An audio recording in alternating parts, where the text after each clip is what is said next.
আসসালামু আলাইকুম সুপ্রিয় শিক্ষার্থীবৃন্দরা, আজকে এসএসসি 2025 ব্যাচের পদার্থবিজ্ঞান টেস্ট পরীক্ষার সাজেশন নিয়ে হাজির হয়েছি।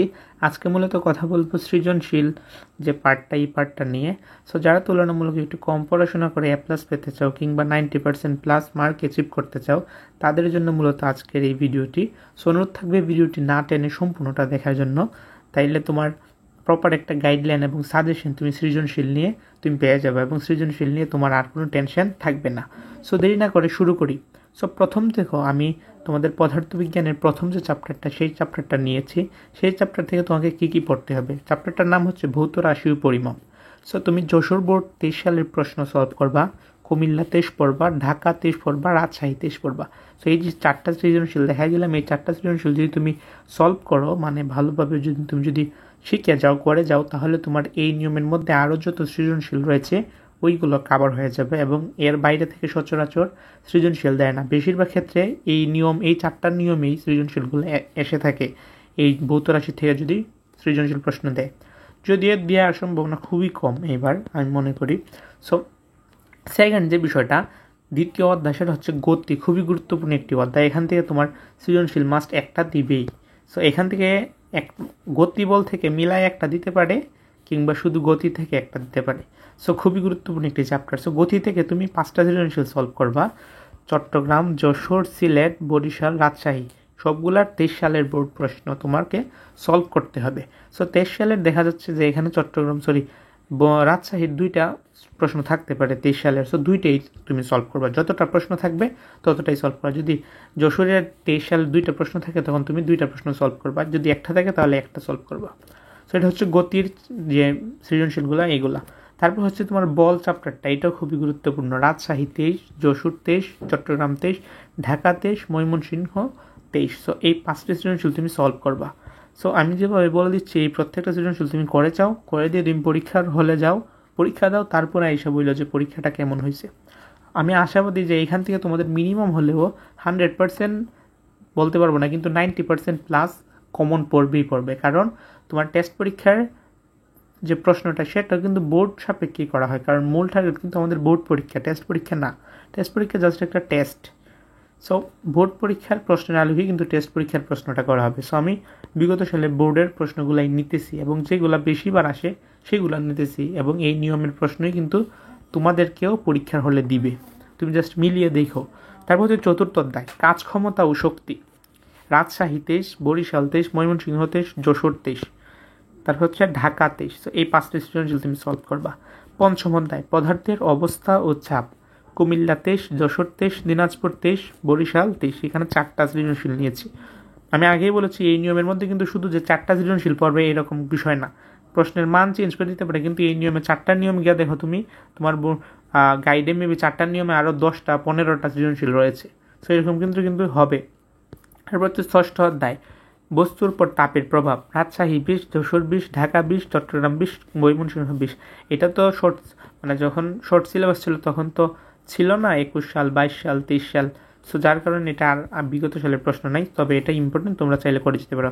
আর একদম শেষে তোমাদেরকে একটা বোনাস টিপস দিব, সে পর্যন্ত দেখতে হলে অবশ্যই ভিডিওটি পুরোটা দেখবে, আরও অনেক কিছু বাকি রয়ে গেছে। তারপর হচ্ছে সপ্তম অধ্যায়, তরঙ্গ শব্দ। যশোর 23, কুমিল্লা 23, চট্টগ্রাম 23। আমি জাস্ট হাইলাইট এখন তোমাদেরকে দেখিয়ে দিচ্ছি, এটা তো আলাদাভাবে বোঝানোর কিছু নেই। ময়মনসিংহ 22, ঢাকা 22। অষ্টম অধ্যায়, আলোর প্রতিফলন। রাজশাহী 23, ঢাকা 23, কুমিল্লা 23, চট্টগ্রাম 23, বরিশাল 23। তার হচ্ছে নবম অধ্যায়, আলোর প্রতিসরণ। কুমিল্লা 20, চট্টগ্রাম 20, সিলেট 20, দিনাজপুর 20, রাজশাহী 19। এই অধ্যায়গুলো, এই সৃজনশীলগুলো তোমরা ভালোভাবে সলভ করবা। স্থির বিদ্যুৎ। রাজশাহী 20, সিলেট 20, দিনাজপুর 20, বরিশাল 19। সো এই যে 4টা সৃজনশীল এইগুলো তোমরা সলভ করবা। তারপর হচ্ছে 11তম অধ্যায়, চলতরিৎ। খুবই গুরুত্বপূর্ণ প্রশ্ন, এখান থেকে সৃজনশীল আসবে, তোমরা জানোই। সো ঢাকা 23, চট্টগ্রাম 23, সিলেট 23, বরিশাল 23, কুমিল্লা 23। সো এই 5টি সৃজনশীল দেখে যাও, তাইলেই হবে। সো এখন লক্ষ্য করো, তোমাদের কিন্তু পদার্থবিজ্ঞানে মোট 14টি চ্যাপ্টার রয়েছে, বাকি 3টা চ্যাপ্টার কিন্তু আমি নেই না। তোমরা যদি লক্ষ্য করে দেখতে পারবে যে 11 পরে আর বাকি কোনো অধ্যায় নেওয়া হয় না, কারণ সৃজনশীলের জন্য বাকি যে 3টা চ্যাপ্টার রয়েছে না, 12, 13, 14, এগুলো আসলে সৃজনশীলের জন্য না। অনেকে সাজেশন দেয়, আসেও হয়তো বা কিছু ক্ষেত্রে আসে, তবে এগুলো আসার প্রবাবিলিটি খুবই কম। তোমাকে কয়টা দিতে হবে বলো তো একটু? যে তোমাদের 8টা সৃজনশীল দেওয়া থাকবে না, 8টার মধ্যে তোমাকে 5টা দিতে হবে। সো তোমার কিন্তু 100% যে সবগুলা পড়া থাকতে হবে এমন কোনো বাধ্যবাধকতা নেই। হ্যাঁ, তুমি পড়তে পারো অবশ্যই, যদি 100-র মধ্যে 100 পেতে চাও অবশ্যই পড়তে পারো, সেক্ষেত্রে কিন্তু কোনো সাজেশনই তোমার জন্য না, কারণ 100-র মধ্যে 100 পেতে হলে সবগুলাই পড়তে হয়। কিন্তু সাজেশনের বিষয়টা যেটা, 8টা থেকে তোমাকে 5টা দিতে হবে। সো তোমার কিন্তু 5টা সৃজনশীল কমন পড়লে এনাফ, কারণ যদি তোমার 8টা কমনও পড়ে তোমাকে 5টাই দিতে হবে, এর বেশি দেওয়ার কোনো অপশন নাই তোমার কাছে। সো 5টা কীভাবে কমন মানে পড়বে তোমাদের দেখাই। আমি 11টা চ্যাপ্টারের সাজেশন তোমাদেরকে আমি দিয়েছি, ঠিক না? সো এখান থেকে কিন্তু 11টা চ্যাপ্টারই যে তোমাকে পড়লে ভালো, বাট তোমার এমসিকিউ ক্ষেত্রে উপকার হবে। সো জাস্ট সৃজনশীল তুমি জন্য এই 11টা থেকে তুমি 6টা কিংবা 7টা চ্যাপ্টার টার্গেট করো প্রপারলি। হ্যাঁ, আমি কি বলছি একটু ভালোভাবে শুনো, যে 6 কিংবা 7টা চ্যাপ্টার তুমি ভালোভাবে টার্গেট করো। এই 6 বা 7টা চ্যাপ্টারের মধ্য থেকে 5টা সৃজনশীল আসবে কমন, জাস্ট সৃজনশীলের জন্য, এমসিকিউর জন্য না। এটা আবার কেউ ভুল করো না যে এমসিকিউর জন্য না, এমসিকিউর ক্ষেত্রে সব কিছু, কিন্তু সৃজনশীলের জন্য 6টা বা 7টা চ্যাপ্টার টার্গেট করো। এখন তোমাদের মনে প্রশ্ন থাকতে পারে যে কোন 6টা চাপ্টার টার্গেট করবো, প্রথম 6টা না লাস্টের 6টা? সো এক্ষেত্রে আমি দেখাই দিচ্ছি তোমাদেরকে। প্রথম থেকে আসি না লাস্ট থেকে যাও? প্রথম থেকে যাই। প্রথম থেকে তুমি কোনগুলো পড়বা সৃজনশীলের জন্য? মূল টার্গেট, মেইন ফোকাস ভৌত রাশি পরিমাপ পড়বা, বাট মূল ফোকাসে থাকবে কোনগুলা? গতি 1 নাম্বার, কয়টা দেখাচ্ছি আমি তোমাদেরকে, দেখো। বল 2 নাম্বার, কাজ ক্ষমতা শক্তি খুবই ইম্পর্টেন্ট 3 নাম্বার। 3টা নিলাম না আমরা? 3টার পর আমরা এখানে পদার্থের অবস্থা চাপ নেওয়া যায় 4 নাম্বার। না, নিলাম না, এটা একটু লেস ইম্পর্টেন্ট, মানে ওই রকম না। 3টা নিলাম আমরা, নেওয়ার পরে 4 নাম্বারটা নিব হচ্ছে আমরা তরঙ্গ শব্দ, 4 নাম্বার চ্যাপ্টার। আর 2টা প্রয়োজন আমাদের, 2টা কিংবা 3টা। সো আলোর প্রতিফলন 5 নাম্বার। অনেক সময় প্রতিফলন প্রতিসরণ থেকে মিলিয়ে দেয়, কিন্তু প্রতিফলন থেকে বেশি আসে, সো প্রতিফলনটাকে বেশি গুরুত্ব দিবা। 5টা হইল। 5টার পর লাস্ট যে চ্যাপ্টারটা নিব আমরা সেটা হচ্ছে চলতরিৎ। সিম্পল, 6টা হয়ে গেছে। চলতরিৎ থেকে আসবে, এটা সবাই জানে, একটা সৃজনশীল সব বোর্ড থেকেই দেয়। আর হ্যাঁ, যারা এই পর্যন্ত ভিডিওটি দেখেছো তাদেরকে অসংখ্য ধন্যবাদ। আর এই সাজেশনটা পুরো বোর্ডের জন্য, মানে সকল বোর্ডের জন্য, কোনো স্পেসিফিক কোনো বোর্ডের জন্য না। সো সকল বোর্ডের শিক্ষার্থীরা এটা ফলো করতে পারবা। এই যে আমরা 6টা চ্যাপ্টার নিলাম না, বলছিলাম 6টা কিংবা 7টা। সো আরেকটা তুমি যে কোনো একটা চ্যাপ্টার নিয়ে নাও, আলোর প্রতিসরণ নিতে পারো, কিংবা প্রথম যে বলছিলাম পদার্থের অবস্থা ও ছাপ, এইটাও তোমরা চাইলে নিতে পারো। সো 6টা কিংবা 7টা চ্যাপ্টার কিন্তু আমাদের হয়ে গেছে। সেই 6-7টা চ্যাপ্টার যদি আমরা মূল ফোকাসে রেখে পড়তে পারি, সৃজনশীলে আশা করে চিন্তা করতে হবে না, A+ তোমরা পেয়ে যাবা। এই যে 6-7টা পড়লে তোমাদের 45+ মার্ক তুমি অ্যাচিভ করতে পারবা, গ্যারান্টি। এই 6 বা 7টা চ্যাপ্টার আমি তো দেখাইলাম, 11টা চ্যাপ্টারের সাজেশন। 11টা পড়তে পারলে খুবই ভালো, খুবই ভালো।